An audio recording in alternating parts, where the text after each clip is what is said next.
الحمد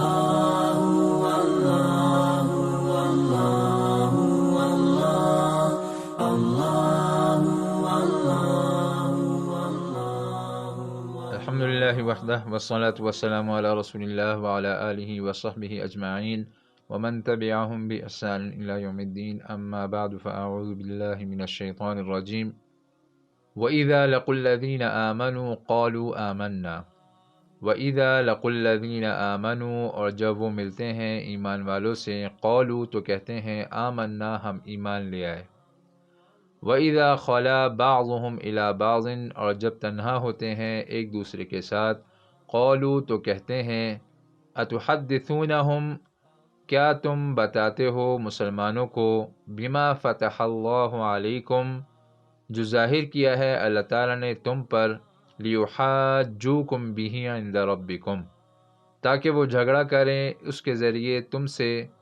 تمہارے رب کے سامنے افلا تعقلون کیا تم عقل سے کام نہیں لیتے۔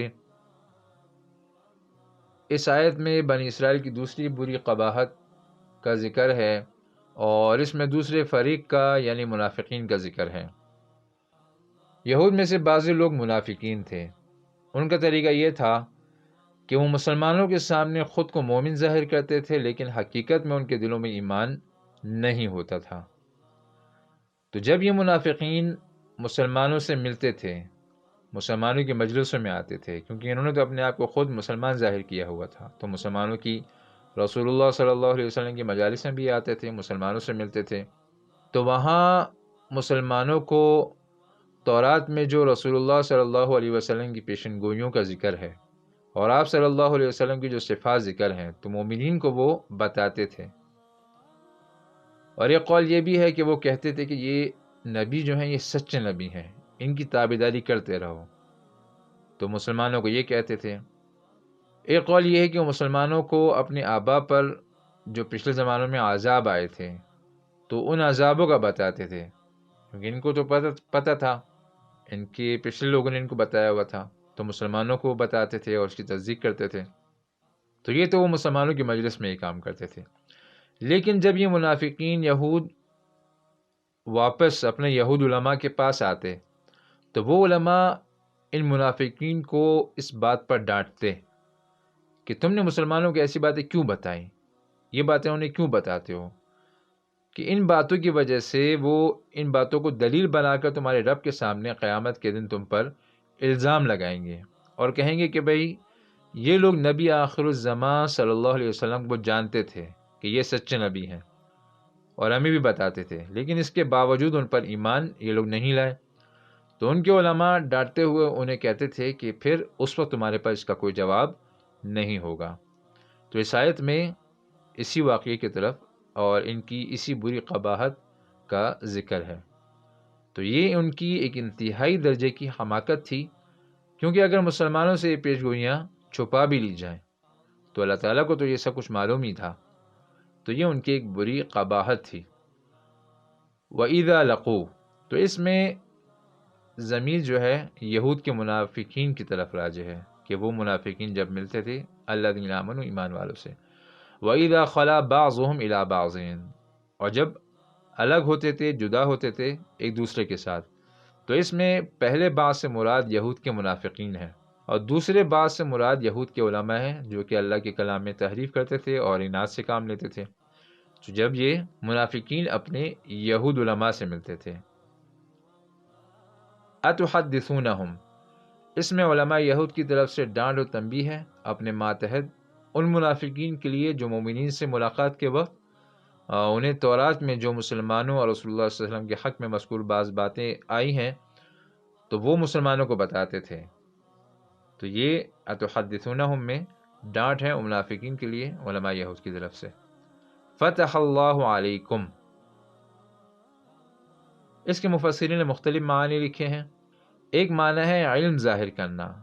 اور طلب علم آسان کرنا، یعنی یہود کے علماء اپنے منافقین سے کہتے تھے کہ کیوں بتاتے ہو مسلمانوں کو وہ باتیں کہ جس کا علم اللہ تعالیٰ نے تم پر ظاہر کیا ہے۔ یا دوسرا مطلب فتح اللہ کا ہے کہ تورات میں اس بات کا فیصلہ کہ یہ نبی حق ہیں، یعنی نبی صلی اللہ علیہ وسلم کے حق ہونے کا جو علم اللہ تعالیٰ نے تمہیں دیا ہے وہ مسلمانوں کو کیوں بتاتے ہو؟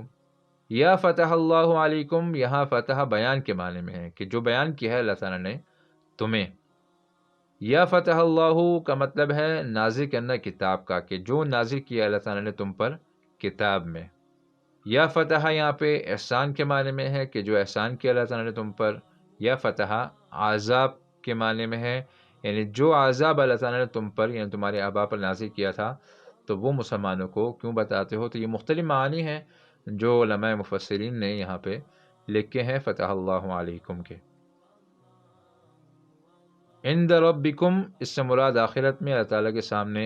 حاضر ہونا ہے، کہ یہ مسلمان قیامت کے دن تمہارے رب کے سامنے دلیل بنا کر تمہاری بات کو پیش کریں گے اور جھگڑا کریں گے تم سے۔ افلا تعقلون، یہ بھی علماء یہود کا قول ہے اپنے ماتحت منافقین کو ڈانٹ اور تنبیہ کے طور پر، یعنی جو شخص اپنے مخالف کے سامنے ایسی بات کرے کہ جو خود اس کے خلاف جاتی ہو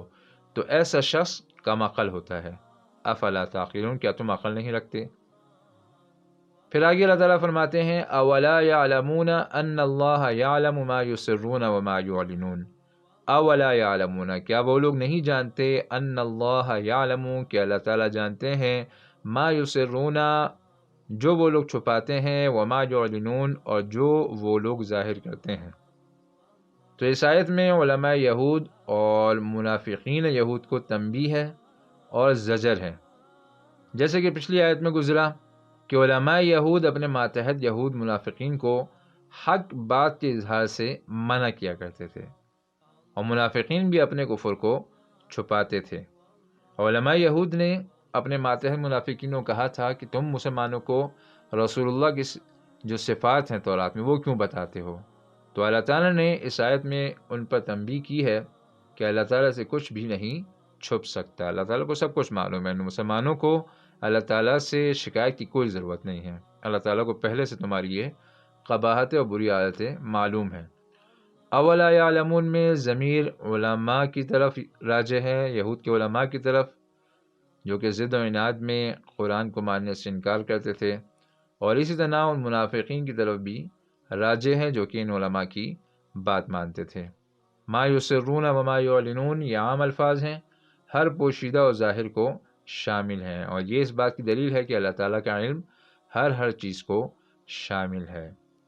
سبحانک اللہم و بحمدک، نشہد ان لا الہ الا انت، نستغفرک و نتوب الیک۔